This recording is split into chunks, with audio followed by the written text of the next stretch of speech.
कृष्ण कृष्ण कृष्ण हरे हरे हरे राम हरे हरे हरे कृष्ण कृष्ण कृष्ण हरे हरे हरे राम राम राम हरे हरे कृष्ण। आप सभी भक्तों को हमारे नवद्वीप धाम महात्मा के इस सत्र में हार्दिक अभिनंदन और सुस्वागतम। तो कल हम लोग जिस प्रसंग में आलोचना किए थे, डिस्कस किए थे कि नित्यानंद प्रभु किस प्रकार कली के जीवों को आह्वान कर रहे हैं और बोले कि सभी प्रकार का सुख मैं तुम्हें प्रदान करूंगा, जस्ट गौरांग महाप्रभु का भक्त बन जाइए। तो आज जो हमारा दूसरा श्लोक है, तो नित्यानंद प्रभु बोल रहे हैं तबु कृष्ण प्रेम साधारणे नाही पाय, बिहार कारण की बाचिंत हियाय। मतलब फिर भी सभी लोगों को कृष्ण प्रेम की प्राप्ति नहीं होती, इसका क्या कारण है? हृदय में इस पर थोड़ा विचार तो करो। तो भक्तिनाथ ठाकुर हम सबको समझा रहे हैं कि यद्यपि नित्यानंद प्रभु ये जो नामहट्टा का बाजार अर्थात सबको शुद्ध कृष्ण प्रेम देने के लिए उन्होंने जो डिस्ट्रीब्यूट किया, लेकिन फिर भी सबके किस्मत में कृष्ण प्रेम नहीं मिलता। इसका कारण क्या है? इसको थोड़ा विचार करके हम लोग को देखना है। तो बोलना चाह रहे भक्ति विनोद ठाकुर, इहाते आछे तो एक गूढ़ तत्व सार, माया मुग्ध जीव ताहा ना करे विचार। इसमें एक गुह्य तत्व है, गूढ़ तत्व है। क्या? किंतु ये जो माया मुग्ध जीव हम सब उस पर विचार ही नहीं करते। माया मुग्ध का अर्थ क्या होता है? माया मुग्ध जीव दो तरह के जीव होते हैं। एक है भगवत विमुख अर्थात जो भगवत उन्मुख जीव, और एक है भगवत विमुख जीव। तो जो व्यक्ति कृष्ण का भक्त नहीं है वो विमुख है अर्थात माया मुग्ध जीव है, और जो कृष्ण के भक्त है वो शुद्ध आत्मा मुक्त आत्मा होते हैं। तो जो माया मुग्ध जीव होते हैं उन्हें कृष्ण की लीला में, कृष्ण की कथा में वो रुचि नहीं लेते, उनको उसमें आनंद नहीं आता। क्यों? क्योंकि कृष्ण के साथ उनका कोई संपर्क नहीं है, वो जानते ही नहीं कृष्ण कौन है, मैं आत्मा हूँ, उसका कुछ ज्ञान नहीं रहता, जिस कारण स्वरूप उनको इस चीज का प्रॉब्लम होता है। बहु जन्म कृष्ण भजी प्रेम नाही है, अपराध पुंज तार आछये निश्चय। क्या बोलना चाहिए कि यदि बहुत जन्मों तक, अनेकों जन्म तक अगर श्री कृष्ण का भजन करने पर भी प्रेम नहीं होता है, तब यह निश्चित है कि ऐसे व्यक्ति ने अनेकों अपराध किए। हम लोग जानते हैं ना, कोई हमारे आश्रम में भी या कुछ भक्तगण से बोलते क्या लाभ है प्रभु जी इस्कॉन में ज्वाइन करने का, इतना दिन से हरि नाम कर रहा हूँ, ना कोई धनेश्वरी जो हुआ है ना शुद्ध प्रेम हुआ है। तो इसका मतलब क्या है? हमारे आचार्य लोग लिखते हैं, हमारे आचार्य क्या बोल रहे हैं कि अगर बहुजन्म कृष्ण भजी प्रेमो नाही हो, इतना दिन कृष्ण भजन करने के बावजूद भी अगर हमारे हृदय में कृष्ण के प्रति प्रेम संचारित नहीं हो रहा है, दैट मीन्स इसका मतलब हम लोग को समझना चाहिए। क्या समझना है? कि किसी न किसी रूप में किसी न किसी भक्त के चरणों में हमारा महान अपराध हो चुका है, महान अपराध हुआ है, जिसके कारण ही हम लोगों को कृष्ण प्रेम में रुचि नहीं है, कृष्ण भक्ति में आनंद नहीं आता। तो ये जो आनंद कृष्ण भक्ति में कैसे हम लोग को आनंद लाना है, इसके विषय में भक्ति विनोद ठाकुर आगे हम सबको शिक्षा दे रहे हैं। अपराध शून्य है लय कृष्ण नाम, तबे जीव कृष्ण प्रेम लभे अविराम। कि यदि जीव अपराध शून्य होकर कृष्ण नाम लेता है तभी वो बिना किसी बाधा के कृष्ण प्रेम प्राप्त कर सकता है। अपराध शून्य मतलब क्योंकि हमारा जो नाम है हरे कृष्ण महामंत्र जो हम लोग जप करते हैं ना, हमारा अपराध होता है। ये अपराध के पीछे कारण क्या है जानते हैं? ये अपराध के पीछे कारण है क्योंकि हम लोग के नाम के महत्ता के बारे में पता नहीं है कि जो हरि नाम कितना पावरफुल है, भगवान कृष्ण से भी ज्यादा पावरफुल है, ये हम सबको पता नहीं है, जिसके कारण हमारा अपराध होता है। जिस एग्जाम्पल के रूप में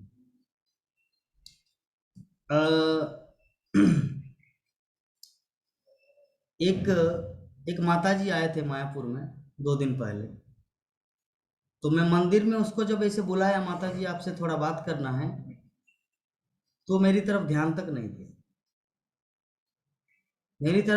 दिया, मेरे साथ बात भी नहीं की। तो मैं साइड में जाके बोला कि मायापुर टीवी से जगन्नाथ देवदास बोल रहा हूँ, आपको टॉक्स के लिए आमंत्रित कर रहा हूँ। तो वो पूरा हाँ प्रभु हरे कृष्ण प्रभु जी, हरे कृष्ण। तो जरा सोचिए कि मैं जब उनको ऐसे डायरेक्ट, उस समय उनका वैष्णव के प्रति सम्मान नहीं हुआ, जब मैं मायापुर टीवी का नाम लिया तब वो सचेत में आ गए। तो उसी प्रकार हम अभी हमारा हरिनाम किस प्रकार है?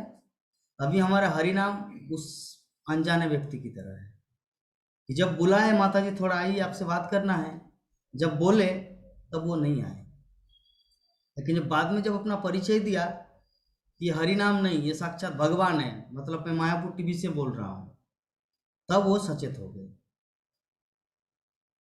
ठीक है, तो हम लोगों को ये चीज समझना है, ये जो हरिनाम है, हरे कृष्ण महामंत्र है, भगवान कृष्ण कलि युग में इस रूप में प्रकट हुए हैं। होली काले नाम रूपे कृष्ण अवतार। हमारे आचार्यों का क्या कहना है कि हर युग में भगवान प्रकट होते, कभी नृसिंह रूप में, कभी राम रूप में, कभी कृष्ण रूप में, कभी मत्स्य अवतार, कभी कच्छप अवतार, कभी मोहिनी अवतार, विभिन्न रूप। लेकिन इस कलि युग में किस रूप में आए भगवान?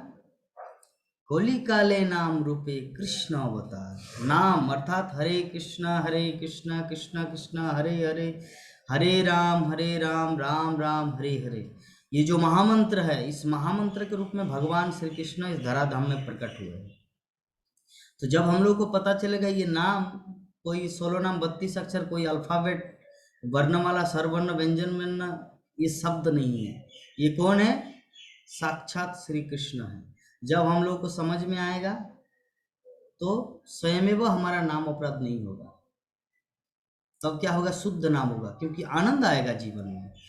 हरे कृष्ण, हे प्रभु आप कितना कृपालु है, कितना दयालु है, आपका जो कृपा धन्य हूं मैं, क्योंकि मुझे हरिनाम प्राप्त हुआ। आप इस रूप में आए हैं और वो मेरे पास है। भगवान हे प्रभु कलयुग में आप इस रूप में आए हैं, साक्षात हरिनाम के रूप में प्रकट हुए हैं, और वो हरिनाम मेरे पास है। जैसे एक दूसरा एग्जांपल हम लोग दे सकते हैं कि सरकार 2000 रुपया नोट जारी कर दिया, ठीक है, तो ये जो भारत सरकार का धन, भारत सरकार का जो धन है, वो धन कहाँ पर है?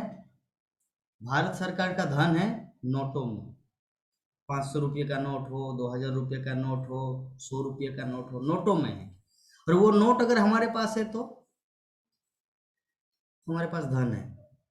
तो भारत सरकार के पास धन है, नोट के रूप में धन है, लेकिन वो धन, वो नोट मेरे पास नहीं है, तो क्या हम आनंदित होंगे? नहीं। लेकिन अगर भारत सरकार के पास धन है, वो धन है नोट के रूप में, और वो नोट अगर मेरे पास रहे तो दैट मीन्स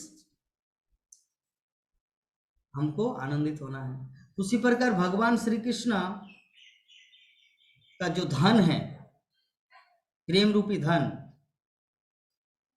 वो धन इस नोट में, 500 रुपये के नोट में, 1000 रुपये के नोट में, 2000 रुपये के नोट में, अर्थात हरे कृष्ण कृष्ण कृष्ण हरे हरे, हरे राम राम राम हरे हरे, महाप्रभु का जो धन भगवान श्री कृष्ण का जो धन है प्रेम धन, वो प्रेम धन किस में आया? हरे कृष्ण महामंत्र में। जैसे भारत सरकार का जो धन है वो किस में आया? नोट में, 500 रुपये का नोट में, 2000 रुपये के नोट में। तो नोट अगर हमारे पास है तो हम धनी है। उसी प्रकार भगवान श्री कृष्ण का जो प्रेम धन है वो हरे कृष्ण महामंत्र के रूप में है। और अगर वो हरि नाम की माला अगर हमारे पास है तो मीन्स हम धनी है, हम धनी है। तो जब ये पूर्ण अंडरस्टैंडिंग हमारे पास हो जाएगा कि भगवान कलयुग में क्यों आए, किस रूप में आए हैं, जब ये पूरा ज्ञान हमारे पास होगा तब हमारा हरिनाम में अपराध नहीं होगा। अपराध हमारा इसलिए होता है क्योंकि हम लोग हरिनाम से भी ज़्यादा किसी दूसरे चीज़ को महत्व देते हैं। इनके बारे में हम लोग को पता नहीं, इसलिए इनको वैल्यू नहीं देते। हरिनाम करते लेकिन फिर भी मोबाइल चलाते हैं, हरिनाम करते फिर भी लैपटॉप देखते हैं, हरिनाम करते फिर भी लोगों से बात करते हैं। इसका मतलब क्या है? What is the meaning? इसका मतलब ये है कि हम लोग को जैसे हरिनाम जिस लेवल में है उस लेवल में वो व्यक्ति भी है जिससे मुझे बात करना है। हरिनाम जिस लेवल में है उस लेवल में मोबाइल भी है जिससे मैं कम्युनिकेशन करता हूँ। हरिनाम जिस लेवल में है उस लेवल में मेरा लैपटॉप भी है। तो जिस कारण हमारा अपराध होता है, जब इनको हम एकदम पूरा सुप्रीम लेवल का मानेंगे हरिनाम को, और बाकी सब सेकेंडरी है। हरिनाम क्या है? प्राइमरी, मुख्य, और बाकी सब गौण है। अगर ये हमारे जीवन में नहीं होगा तो हम लोग विधवा नारी की तरह है। हमारे पास शास्त्र का ज्ञान हो, ठीक है, पंडित गिरी हो, हमारे पास एक बहुत शास्त्री या महाराज जी का आगे पीछे टाइटल हो, लेकिन हमारे जीवन में अगर मतलब हरिनाम नहीं है तो हम लोग विधवा है। हमारा पति नहीं है उस नारी की तरह, वो अगर खुद सज सकता है। एक नारी जिसका पति नहीं है वो पाउडर लगा सकते हैं, कुमकुम, काजल, बिंदिया, झुमके, कंगना, एवरीथिंग कर सकते हैं, सुंदर भी दिख सकती है। लेकिन अगर उनका पति नहीं है तो उसका बिन मतलब वो क्या बोलते हैं, बिना पति के उनका सजना संवरना बेकार है। बिना पति के उसका सजना संवरना बेकार है, वो विधवा नारी है। तो उसी प्रकार हमारे पास वेदों का ज्ञान है, फिलोसॉफिकल ज्ञान है, भगवान के विभिन्न अवतारों का ज्ञान है, लेकिन भगवान ही हमारे पास नहीं है बिना पति के जीवन में, तो वो कुछ मायने नहीं रखता। तो इसीलिए हम सबको पहले प्राइमरी किसको देना है? अपने पति को, और बाकी बाद में। तो ये सब सेकेंडरी है। ये शास्त्र ग्रंथ हो, आपका मंदिर पूजा हो, बाकी जितने सारे हैं ये सब सेकेंडरी है। प्राइमरी जो है ना हमारे जीवन में वो माला, हरे कृष्ण महामंत्र की माला।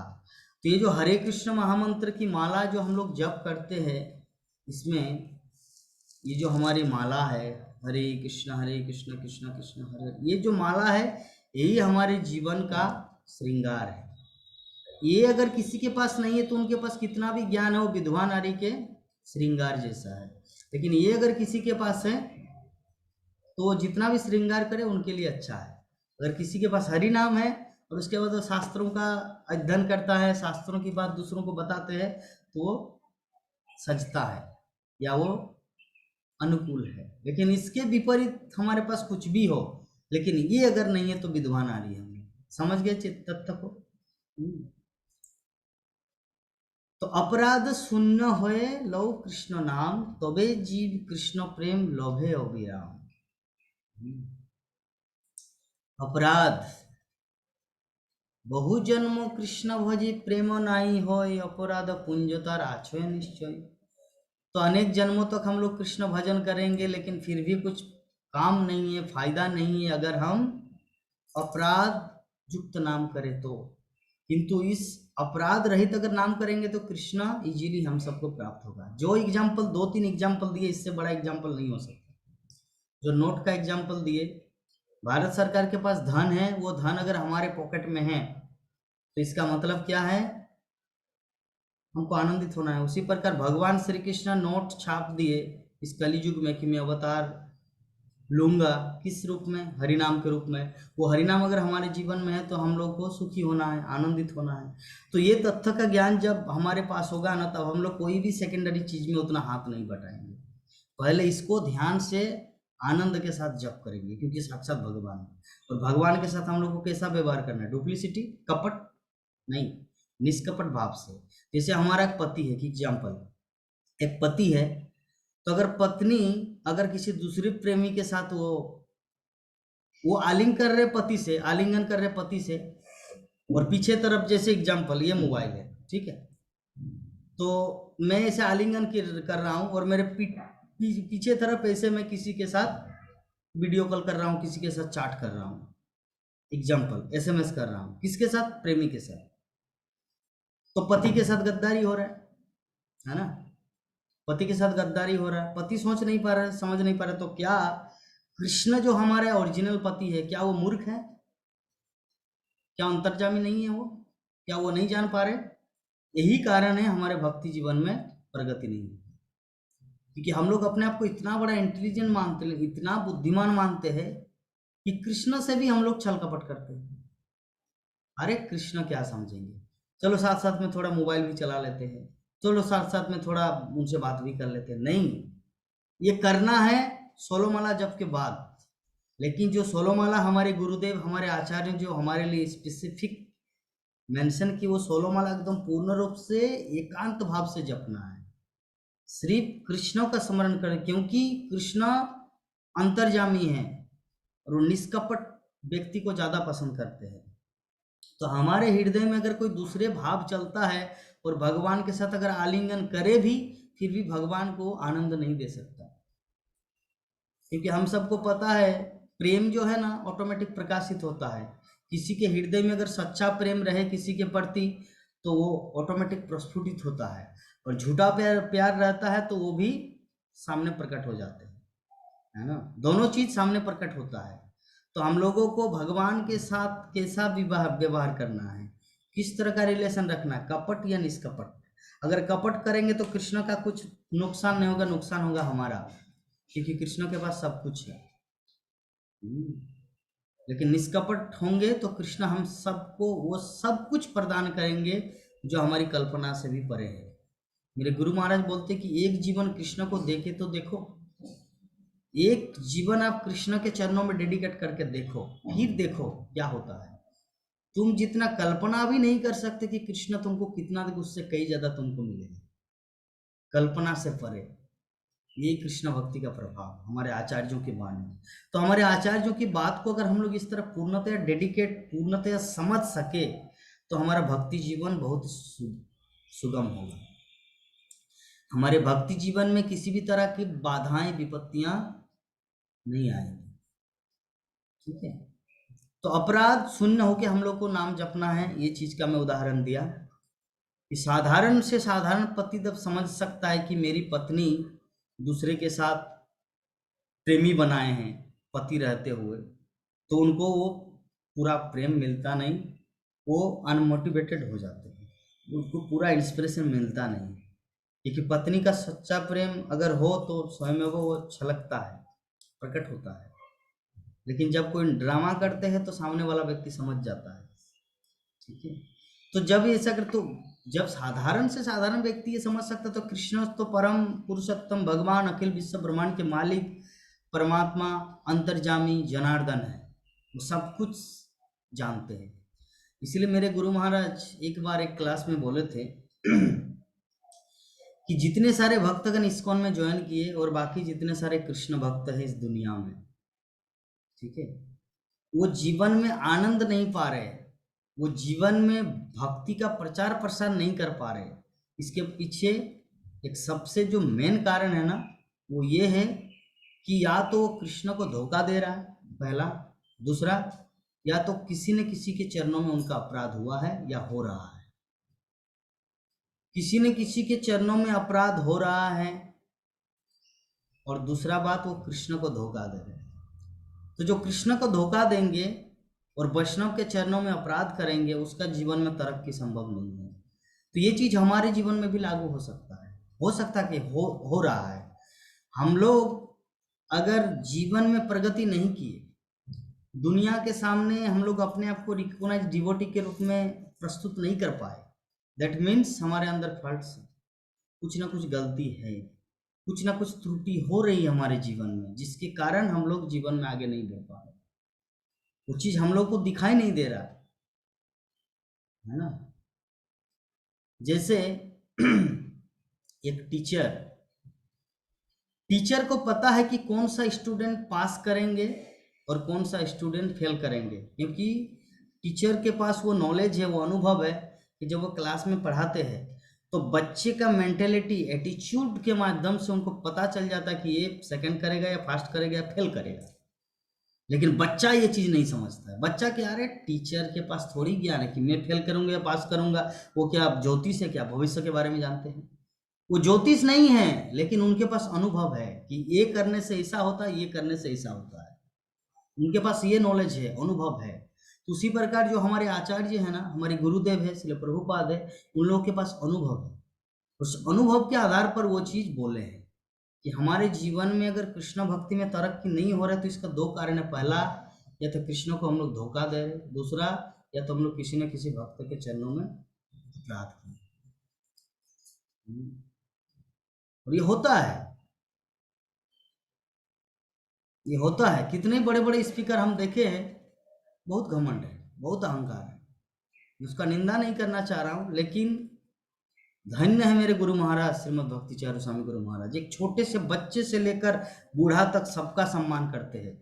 फिल्मी जगत का हेमा मालिनी हो, सबको गुरु महाराज सम्मान देते थे, सबको। एक छोटे से बच्चे को, हाँ, एक वैष्णव का क्वालिटी कैसा होना चाहिए शास्त्रों में वर्णन है। अगर किसी वैष्णव को देखकर अगर आपके मन, आपके चेहरे में अगर स्माइलिंग ना आए तो आपका वैष्णव अपराध हो गया। जरा सोचिए। कोई कोई बोल सकते नहीं प्रभु जी आप ऐसा क्यों सोच रहे हैं, मैं दूसरे मूड में था। आप वैष्णव अपराध मत लीजिए, मैं दूसरे मूड में था, मैं सीरियसनेस कुछ चीज सोच रहा हूँ। आप जो भी सोचे, वैष्णव फिलोसॉफी ऐसा है। वैष्णव सदाचार कहते हैं, सनातन गोस्वामी बोल रहे हैं हरि भक्ति विलास में, अगर किसी व्यक्ति को देखकर अगर आपके मन में प्रसन्नता, स्माइलिंग नहीं आया तो आपका वैष्णव अपराध हो गया। और वैष्णव अपराध हो गया, जीवन में तरक्की नहीं कर पाएंगे, है ना। तो मैं अपने गुरु महाराज को जब सोचता हूँ ना, एक एक स्टेप उनका, एक एक चाल चलन, बोलने का स्टाइल, मैं तो अपने आप को धन्य मानता हूँ कि मुझे ऐसे गुरुदेव के चरणों का तुच्छ दास बनने का सौभाग्य प्राप्त हुआ। मैं अपने आप को सच में बहुत गर्वित हूँ, बहुत गर्व करता हूँ कि वैष्णव अगर हो तो ऐसे होना चाहिए। इसीलिए वैष्णव जगत में गुरु महाराज का नाम है। अजात शत्रु टाइटल मिला है। अजात शत्रु मतलब जिसका कोई शत्रु नहीं है। युधिष्ठिर महाराज जैसे अजात शत्रु थे, उसी प्रकार अजात शत्रु है, जिसका कोई दुश्मन नहीं है।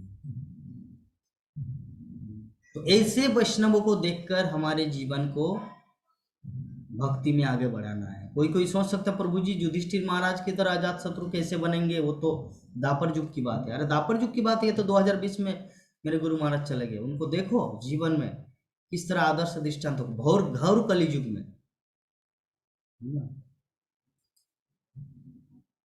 तो ये वैष्णवों से हम लोग को सीखना है। तो अपराध जीवन में नहीं होना चाहिए। अगर हम लोग अपराध करेंगे तो हमारा भक्ति जीवन आगे नहीं बढ़ेगा। हम लोग अगर किसी जगह में ठहर चुके हैं, आगे हम लोग प्रगति नहीं कर पा रहे, मतलब इसका कारण ये है कि हम लोग अपराध किए हैं। और अपराध के कारण कोई व्यक्ति आगे नहीं बढ़ सकता, क्योंकि भगवान के राज्य में, भगवत राज्य में, भगवान की नजरों में उस व्यक्ति के प्रति कोई, मतलब भगवान उनको प्रिय नहीं मानते जो उनके भक्तों को वो निंदा करते हैं। मेरे गुरु महाराज और एक चीज बोले हैं कि अगर कोई भक्त अपने जीवन में बहुत ही उन्नति किए है, रोज भागवत कथा कर रहे हैं, जगह जगह में प्रवचन कर रहे हैं, सारे इस्कॉन दुनिया में उसका नाम फेमस है, तो उनके प्रति कभी ईर्षा मत करना। मेरे गुरु महाराज बोले ईर्षा क्यों नहीं करना है, क्योंकि कृष्ण उसको रिकॉग्नाइज किए है और कृष्ण उसको उस स्थान दिए है। तो जब कृष्ण, कृष्ण की इच्छा के बिना एक पत्ता नहीं हिलता। जब भगवान श्री कृष्ण उसको सेलेक्ट किए है वो स्थान में, तो तुम जब ईर्षा कर रहे हो तो तुम्हारा वैष्णव अपराध हो रहा है और तुम भक्ति जीवन से पतित हो जाओगे।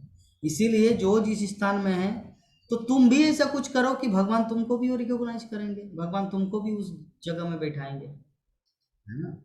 तो ये है हमारे आचार्यों का टेक्निक।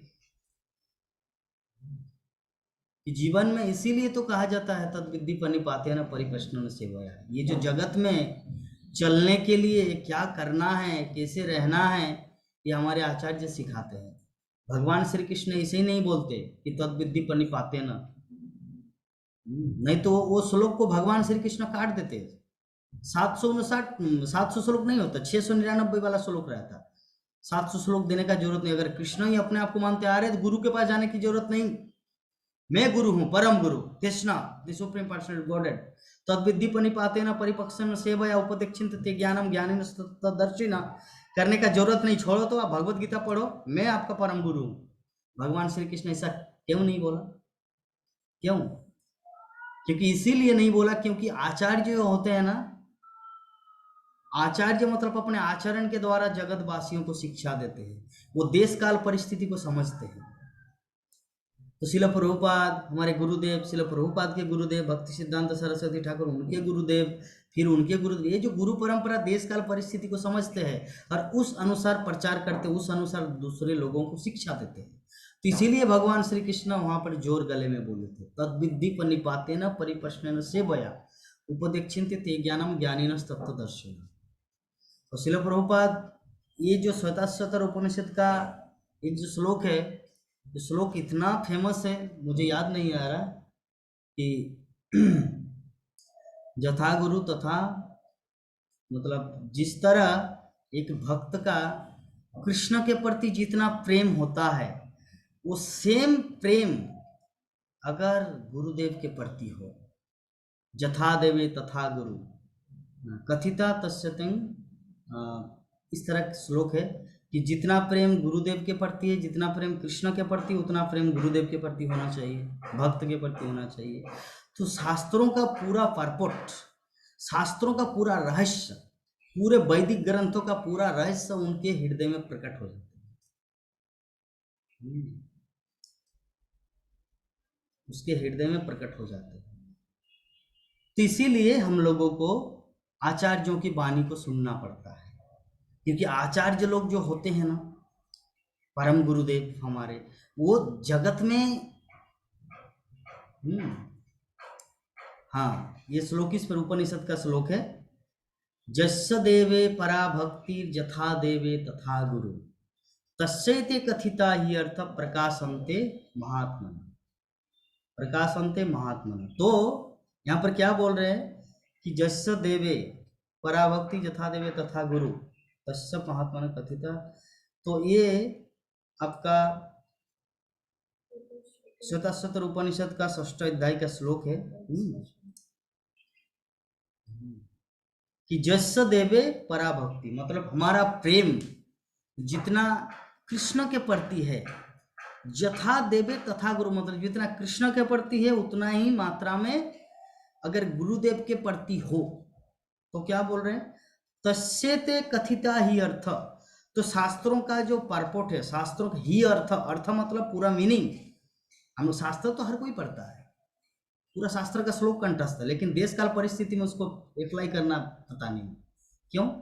क्योंकि गुरुदेव की कृपा नहीं, भगवान की कृपा नहीं। क्योंकि भगवान की कृपा और गुरुदेव की कृपा एक साथ में किसका वर्षन होता है, यहाँ पर उस स्वतः उपनिषद में इस श्लोक के माध्यम से बताया जा रहा है। तस्यते कथिता ही अर्थ प्रकाशन्ते महात्मन, प्रकाशन्ते मतलब मैनिफेस्ट, उनके हृदय में वो चीज प्रकाश हो जाता है, क्या करना है क्या नहीं करना। ठीक है, तो अल्टीमेटली हम लोग समझ गए चीज को कि हमारे भक्ति जीवन में प्रगति करने के लिए जो जरूरत है वो क्या है, भगवान की कृपा कर प्राप्त करना, और किसी भी भक्त के प्रति हम लोग को ईर्षा नहीं करना है। भक्त के प्रति अगर ईर्षा करेंगे तो हमारा जीवन सच में दुखमय हो जाएगा। हमारे पास कितना ही संपद हो, कितना ही कुछ हो,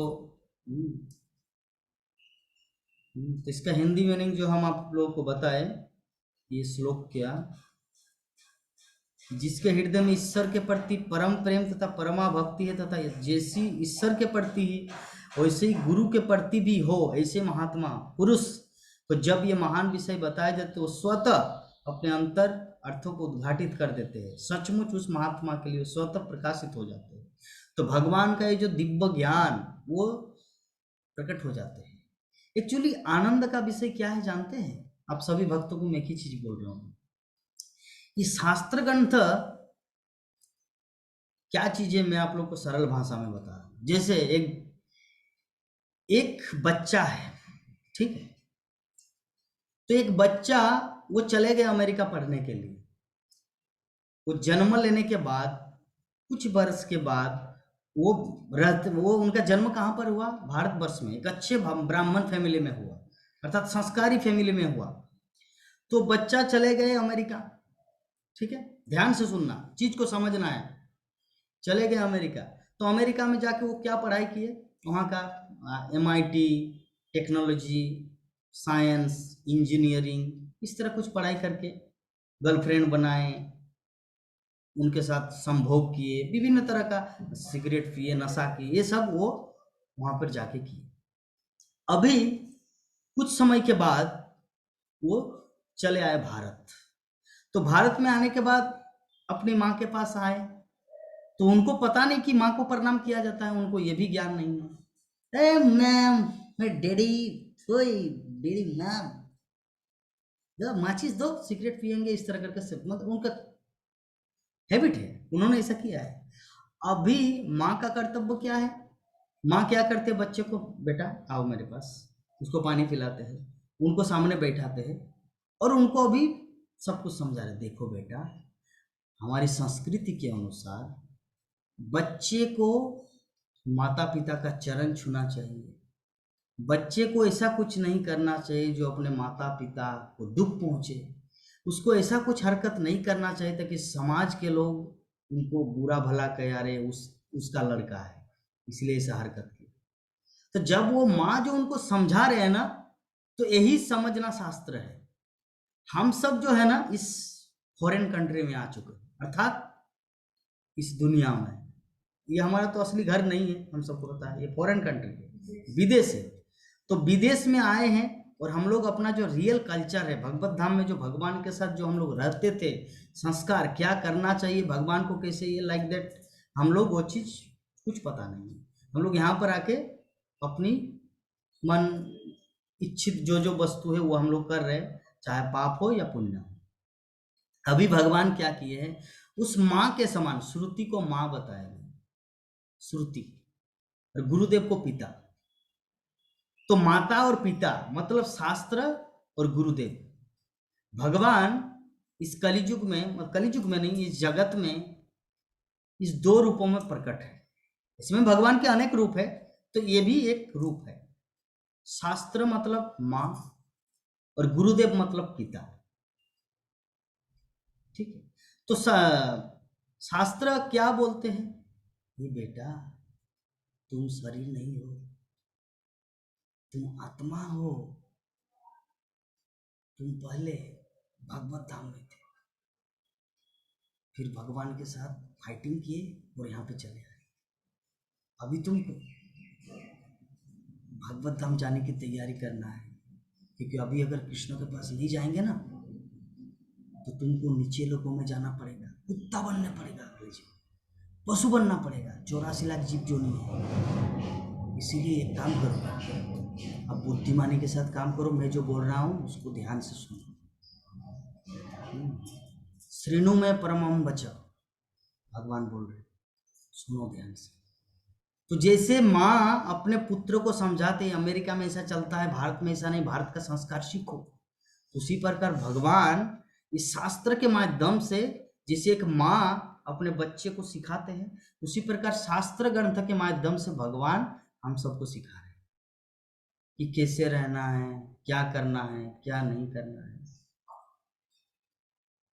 तो जैसे माँ का पूरा अनुभव, माँ का पूरा ज्ञान अपने बच्चे को देता है, उसी प्रकार भगवान का पूरा अनुभव और पूरा ज्ञान बच्चे को पूर्णतया भगवत धाम जाने के लिए पूरा प्रिपरेशन, पूरा परफेक्ट बनाने के लिए जितना नॉलेज का जरूरत है, भगवान वो सब नॉलेज शास्त्र के माध्यम से आरोपित किए। तो अभी हम लोगों को क्या करना है? वही वेदांग शास्त्र ग्रंथ को सुनना है। अगर सुनेंगे तो क्या होगा? हम लोगों को सच में समझ में आएगा सब कुछ। ओ, माता पिता के सामने सिगरेट नहीं पीना चाहिए। अच्छा अच्छा, ठीक है ठीक है। अच्छा, माता पिता को मतलब पैर छू के प्रणाम करना चाहिए, तो मुझे पता नहीं था। अमेरिका में, मटेरियल वर्ल्ड में तो ये सब का कुछ कल्चर नहीं। तो ये भगवान की वाणी जो है ना, उस माँ की वाणी जैसे है। तो ये तथ्य को मैं, मतलब हम जो अभी डिस्कस किए, इसको बहुत ही सुंदरता के साथ समझ लेना है। तो इसके माध्यम से और एक चीज क्या प्रकट हो रहा है, जितना हम लोग भगवान के ग्रंथों को अध्ययन करेंगे, जितना हम लोग गुरुमुख साधु मुख में ये हरि की कथा, शास्त्र ग्रंथ की कथा को श्रवण करेंगे, उतना हम लोग भगवान को समझेंगे, उतना भगवत धाम जाने का रास्ता हमारा क्लियर होगा। है ना? बोलने का भाव समझ गए ना? कि जैसे अमेरिका में मतलब जो बच्चा इतना दिन पढ़ाई कर रहे थे, उतना दिन काम कर रहे थे, तो भारत में आके उनको कोई संस्कार कैसे मिलेगा? माँ की बात वो जितना सुनेंगे। और अगर माँ की, अरे माँ, you are a old lady, आप प्राचीन महिला है, मेन मॉडर्न कल्चर के, अगर वो न सुने तो क्या होगा? वो जीवन में सफल नहीं हो सकता। भारतवर्ष में कैसे लोगों को उसको जानवर बोलेंगे, अरे क्या गधा कहीं का पैदा किया है ऐसा बच्चा, तो बोलते हैं ना। चाणक्य पंडित बोले हैं ना, पूत और मूत एक ही जगह से निकलता है। एक नारी पुत्र को जन्म देता है और मूत्र को भी छोड़ते हैं उसी जगह से। तो पुत्र और मूत्र में अंतर क्या है? शास्त्रों का कहना है पुत्र और मूत्र में अंतर क्या है, कि पूत नामक एक नरक है, तो उस पूत नामक नरक से माता पिता को बच्चा बचाता है। तो वो पूत नामक नरक से कब बचा पाएंगे? अगर वो पुत्र कृष्ण का भक्त, भगवान का भक्त अगर हो, तो वो व्यक्ति अपने माता पिता को, अपने पूर्वज जितने सारे लोग, क्या बोलते हैं उसको, पूर्व पुरुष, पूर्व पुरुष को उद्धार कर सकते हैं, पूर्वज को उद्धार कर सकते हैं। लेकिन अब अगर कुछ गांजोड़ी हो, सिगरेट पीते हैं, ताश खेलते हैं, लड़कियों के साथ घूमते हैं, फोटो खींचता है, सेल्फी लेता है, तो माता पिता को क्या उद्धार करेंगे? वो खुद नरक जाएंगे। तो माँ, वो बच्चे को जन्म दिया, पुत्र उत्पन्न हुए, तो पूत और मूत दोनों एक जगह से निकलता है ना? तो अगर वो पुत्र कृष्ण का भक्त नहीं हो, तो वो भी मूत्र के समान है, ये शास्त्रों का कहना है। अगर कोई व्यक्ति कृष्ण का भक्त न हो, तो वो कौन है? मूत्र है, पेशाब है वो, शास्त्रों का कहना है, चाणक्य पंडित का कहना है, मूत्र और पुत्र। क्योंकि वास्तविक पुत्र का अर्थ हम लोग समझ गए कि पूत नामक नारक है, नरक है, उस नरक से अगर कोई हमें उद्धार करे, उसको कहा जाए पुत्र। पूत त्रायते, पुत्र त्रायते मतलब पूत नामक नरक से जो हमें त्राण करता है, उद्धार करते हैं। तो पुत्र का क्वालिटी क्या है? जो कृष्ण का भक्त हो। कृष्ण का भक्त ही जब दूसरों को उद्धार कर सकते हैं। तो अगर कोई पुत्र है, बेटा उत्पन्न हुआ है, लेकिन वो गांजोड़ी है, ताश खेलते हैं, लड़कियों के साथ घूमते हैं, हाँ, तो वो तो उद्धार नहीं कर सकते, क्योंकि वो खुद नरक जाएंगे। माता पिता को उद्धार करना तो सेकेंडरी है, पहले खुद तो उद्धार करें, अपने आप को उद्धार करें, नहीं कर सकते। तो जिसका मतलब क्या हुआ, इसका अर्थ यही हुआ कि पूत नामक पूत नामक नरक से माता पिता को उद्धार नहीं किया, तो पुत्र नहीं, वो मूत्र है। तो जो भी है, जो इतना जो हम लोग जो डिस्कशन किए अब तक, इसका सार क्या है? इसका सार यही है कि भगवान श्री कृष्ण हमारे कल्याण के लिए उन्होंने वाणी दी है, शास्त्र की वाणी। शास्त्रों में एक एक चीज जितना लिखा हुआ ना, वो सब भगवान की वाणी है। तो जितना हम लोग शास्त्र को उद्धार उद्धार कर मतलब अध्ययन करेंगे, उसको पढ़ेंगे, उसको सुनेंगे, उतना हमारे खुद का कल्याण है। तो जितना हम लोग इसको नेग्लेक्ट करेंगे, ज शास्त्र विधि उत्सृज्य, उत्सृज्य मतलब इग्नोर करना, नेग्लेक्ट करना। शास्त्र की विधि को अगर हम लोग नेग्लेक्ट करेंगे, वर्तते काम कारत, अगर हम लोग अपनी इच्छा मनमाना ढंग से काम करें, तो क्या होगा? न सिद्धिम अपापनोति न सुखम न पराम गतिम। न हमारे इस जीवन में हम लोग सफल, न हम लोग अपने जीवन को सफल बना सकते हैं, न हम लोग को सिद्धियां प्राप्त हो सकती कुछ, न सुख मिलेगा, न पराम गति, न अगले जीवन में भगवत धाम। तो भगवान हमारे लिए कितना सुलभ, कितना सुंदर चीज की व्यवस्था किए है, लेकिन कली के प्रभाव से हम सब जीव, इसीलिए ना यहाँ पर भक्ति विनोद ठाकुर बोल रहे हैं माया मुग्ध कि इहाते आछे तो एक गूढ़ तत्व सार माया मुग्ध जीव ताहा ना करे विचार। गूढ़ तत्व सार क्या है? ये शास्त्र ग्रंथ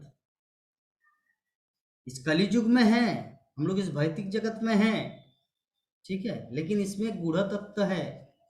क्या? शास्त्रों के अध्ययन के माध्यम से, शास्त्र ग्रंथों को पढ़ने के माध्यम से हम लोग भगवान क्या बोलना चाहते हैं, क्या चाहते वो हमसे, वो चीज हम लोग को समझ में आ जाता है।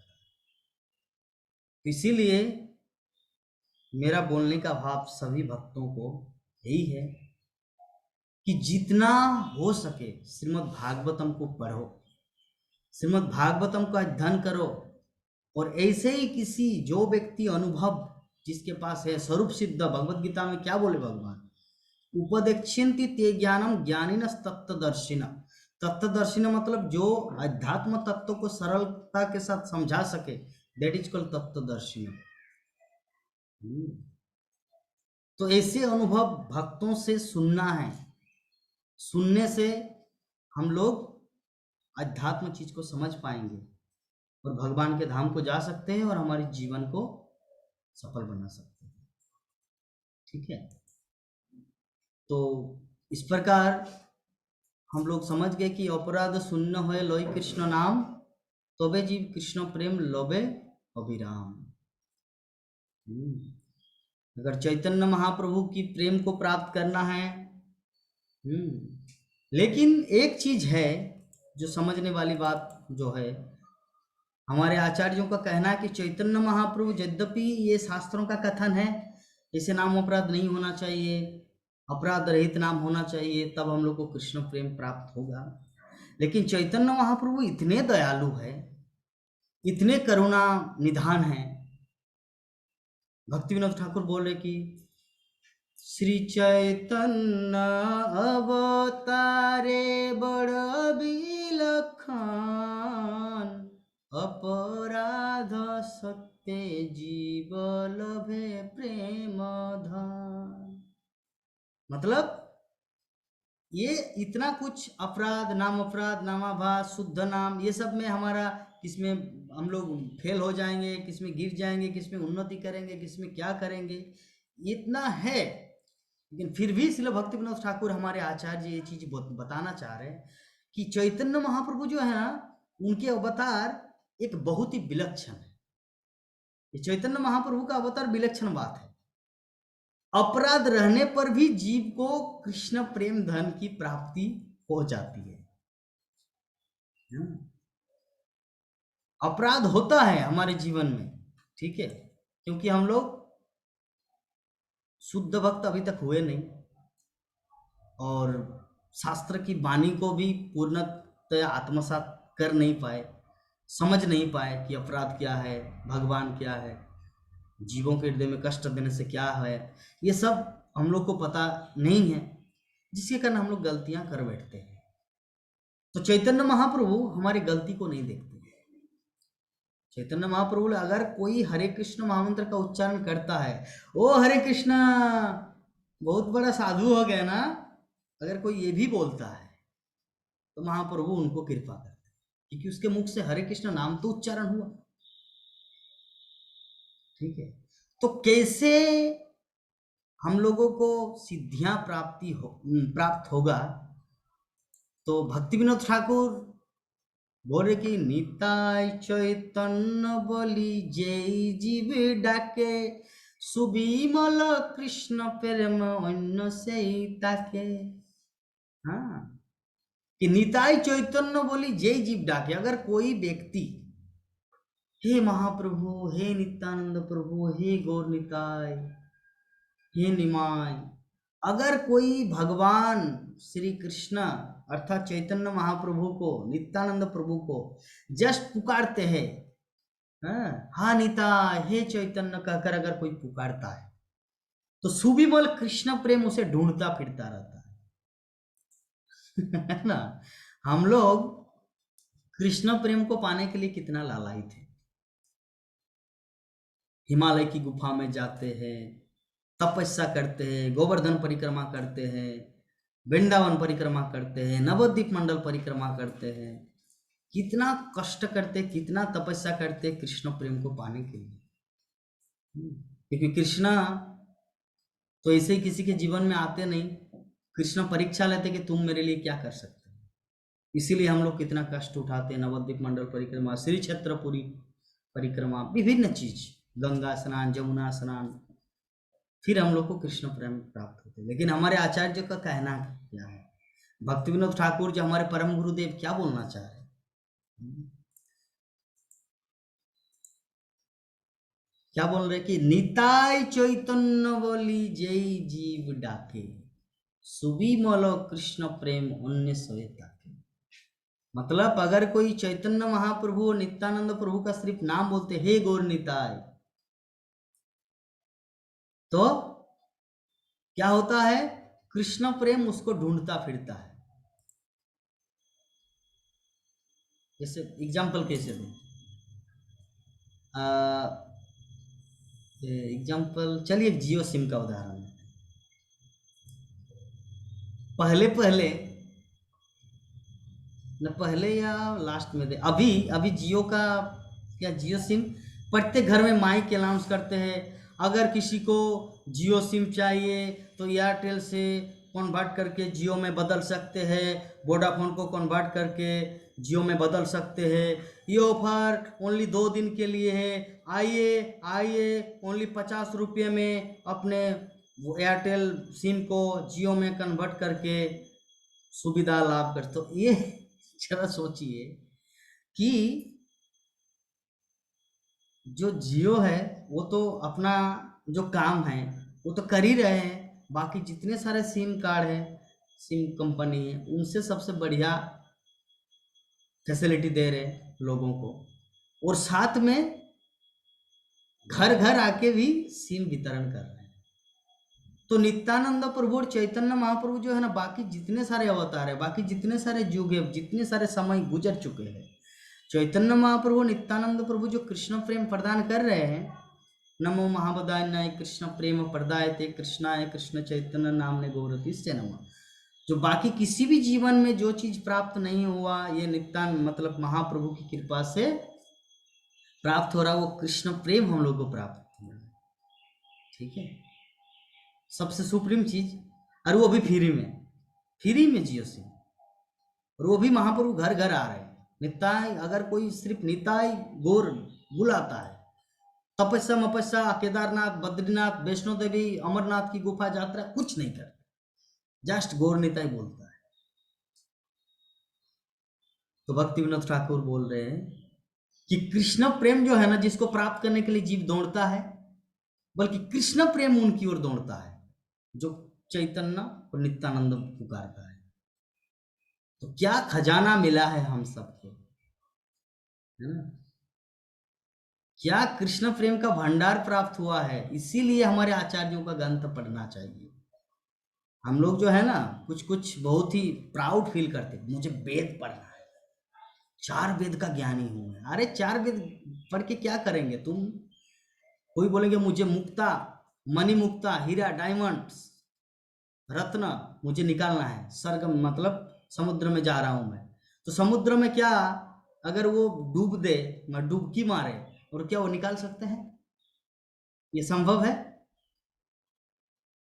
संभव नहीं है। तो उसी प्रकार वेद जो है ना, समुद्र की तरह है। वेद वेदांत साहित्य समुद्र है। कभी कभी कृपा करके समुद्र क्या करते, किनारे में कुछ रत्न छोड़ देते हैं। तो समुद्र की जो कृपा, वेद की जो कृपा है ना, वो हमारे आचार्य के माध्यम से प्रकाशित है। भक्ति विनोद ठाकुर, नरोत्तम दास ठाकुर, लोचन दास ठाकुर, वृंदावन दास ठाकुर, श्रीनिवास आचार्य, जगत गुरु शिल प्रभुपाद, भक्ति सिद्धांत सरस्वती ठाकुर, गौर किशोर दास बाबा जी महाराज, विश्वनाथ चक्रवर्ती ठाकुर, नरहरि ठाकुर, तो ये जितने सारे हमारे आचार्य हैं ना, सूरदास, मीराबाई, ये जितने सारे भगवान के महान महान भक्त हैं, ये भक्तगण क्या किए, वो शास्त्र के वो जो समुद्र रूपी जगत से वो रत्न मानी मानिक का हमारे लिए लाए हैं, किनारे पे छोड़ दिए। अभी हम लोग को क्या करना है, किनारे से उठाकर ले आना है। तो ये जो आचार्यों का गीत है जैसे नवद्वीप महत्व, इसमें ये सब लिखा है जो आपके सामने वर्णन कर रहा हूं। तो किसने लिखा ना, श्रील भक्तिवेदांत ठाकुर। और हम पहले दिन तो इस चीज का डिस्कस किए थे कि महादेव, ब्रह्मा, अनंत शेष नवद्वीप धाम की महत्ता को वर्णन करने में असमर्थ है। और भक्तिवेदांत ठाकुर बोले कि नित्यानंद प्रभु की कृपा से है, तो की कृपा से ही मैं नवद्वीप धाम महत्ता का वर्णन कर पा रहा हूं। तो आचार्यों की कृपा है उनके प्रति, है ना। तो वही चीज हम लोग को मिल रहा है। तो हमारा कर्तव्य क्या है, ये वैष्णव आचार्यों का ग्रंथ पढ़ना है। मेरे नाना जी मुझे बोला करते थे जब मैं छोटा बच्चा था कि कभी भी मोटा मोटा किताब मत पढ़ना। मेरे नाना जी क्या बोलते थे कि मोटा मोटा किताब मत पढ़ना, कुछ समझ में नहीं आएंगे, दूसरों को समझा भी नहीं पाएंगे। वैष्णवों का, गोस्वामियों का जो छोटा छोटा पुस्तक है ना, उसको पढ़ना, क्योंकि उसमें पूरा समुद्र का मानी मानी का रत्न सार दिया हुआ है। इसलिए कभी भी मोटा ग्रंथ अध्ययन नहीं करना, मेरा नाना जी बोलते थे, और उसी का परिणाम हूं मैं। मेरा जो स्वरूप है, मतलब मेरा जो व्यक्तित्व है, हमारे आचार्यों का, गुरुओं का आशीर्वाद है, उनका ही मैं सबका वचन को अपने जीवन में ये मूर्तिमान स्वरूप हूं। क्योंकि मैं ऐसा कुछ नहीं करता जो मेरे मन चाहता है, बल्कि मैं वही करता हूं जो मेरे गुरुदेव चाहते हैं। ठीक है, और वही सक्सेस, सफलता का राज है। गुरु मुख पद्म वाक्य चित्ते करिया एक, अरना करिह मने आशा। गुरुमुख पद्म वाक्य चित्ते ते कोरिया के, गुरुदेव हमारे आचार्यों का अनुभव, व्यक्तियों का जो वाणी है ना, उसको चित्त में धारण करना है। अरना करी मने आशा, दूसरा कुछ भी आशा नहीं करना है। श्री गुरु चरणे रति ऐसे उत्तम गति। गुरुदेव का चरण कमल, उनका आदेश, उनका उपदेश, उनका निर्देश ही क्या है, श्री गुरु चरणों रति ऐसे उत्तम गति। हमारे जीवन का अल्टीमेट डेस्टिनेशन गुरुदेव का चरण, उनका आदेश है। जे प्रसादे पूरे सर्व आशा, जिसकी कृपा से हमारी सारी इच्छाएं पूरी हो। जितना इच्छा है हमारे भगवत भक्ति में, कृष्ण को प्राप्त करना है, कृष्ण भक्ति को दूसरों के सामने प्रकट करना है, कृष्ण भक्ति की महिमा को जगतवासियों के सामने बताना है, ये जितनी इच्छाएं हैं सब गुरुदेव की कृपा से संपन्न होगा। श्रील प्रभुपाद की कृपा से, हमारे आचार्यों की कृपा से कृष्ण प्रेम को प्राप्त किया जा सकता है, कृष्ण प्रेम को डिस्ट्रीब्यूट किया जा सकता है। एकमात्र और एकमात्र भक्तों को श्रेय देना है। हमारा कुछ भी नहीं है। श्रील प्रभुपाद बोलते हैं मैं कुछ भी नहीं किया हूं, जो भी हो रहा है मेरे गुरुदेव की कृपा है। उसी प्रकार हमारे प्रत्येक व्यक्ति के जीवन में ये सोचना है कि हमारे पूर्वाचार्यों की कृपा जूठा हम लोग दूसरों को दे रहे हैं। हमारे पास अपना क्या है, ये जो बोल पा रहे हैं ये भी किसका देन है, सब हमारे पूर्वाचार्यों का देन। ये जो कृष्ण कथा बोल पा रहे, कहाँ से मिला मुझे? क्या भगवान श्री कृष्ण आए थे डायरेक्ट और सपने में आके मिला, जगन्नाथ देवदास तथास्तु, तुमको दिव्य ज्ञान प्रकट हो जा रहा है बिजली की तरह, ध्रुव महाराज की तरह मेरे हाथ में डाला, मतलब भगवान आके मेरा सर पे हाथ रखे? नहीं। ये जितना कुछ बोलने का भाव, जितना कुछ क्वालिटी हमारे आचार्यों से मिला है, गुरु परंपरा से मिला है, श्रील प्रभुपाद से मिला है, भक्तों से मिला है। इसलिए क्रेडिट हमेशा भक्तों को देना, इसमें भगवान ज्यादा प्रसन्न होता है। कृष्ण को प्रसन्न करने का सबसे बेस्ट उपाय है उनके भक्तों की महिमा का कीर्तन करना।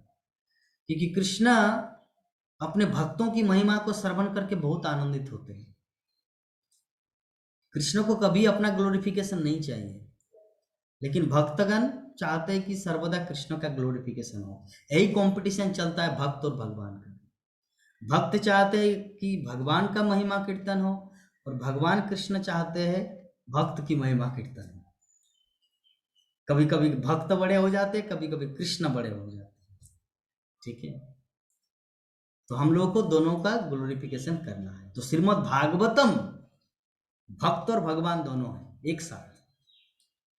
भगवत गीता मतलब भगवत मतलब भगवान, और भागवत मतलब भक्त भगवान दोनों एक साथ। आकार जो लगा हो ना, भा और भ, भगवत और भागवत। तो भागवत मतलब भक्त भगवान दोनों का कॉम्बाइंड स्वरूप है, सच्चिदानंद विग्रह। और श्रीमद् भगवत गीता भगवान की मुख निश्चित वाणी है। ठीक है, तो हम लोगों को अगर भगवान और भक्त दोनों को प्रसन्न करना है तो क्या करना है?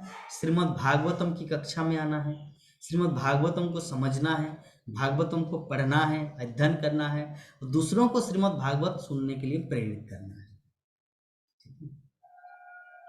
तो इस प्रकार हम लोग जो नवद्वीप धाम महत्व जो है हम लोग समझ गए। और कल हम लोग पुनः आप सभी भक्तों के बीच में आएंगे। अगर किसी भक्त के हृदय में किसी भी तरह का कुछ संशय हो, प्रश्न रहे, तो आप लोग मुझे डायरेक्ट कॉल कर सकते हैं। कुछ क्वेश्चन हो तो पूछ सकते हैं। नंबर तो आप लोग के पास है ही, अगर नहीं भी है तो पुनः मैं बोल दे रहा हूँ, आप लोग नोट कर लीजिए। 6297773729। ठीक है, तो आज का जो प्रसंग है हम वहीं पे विराम देते हैं।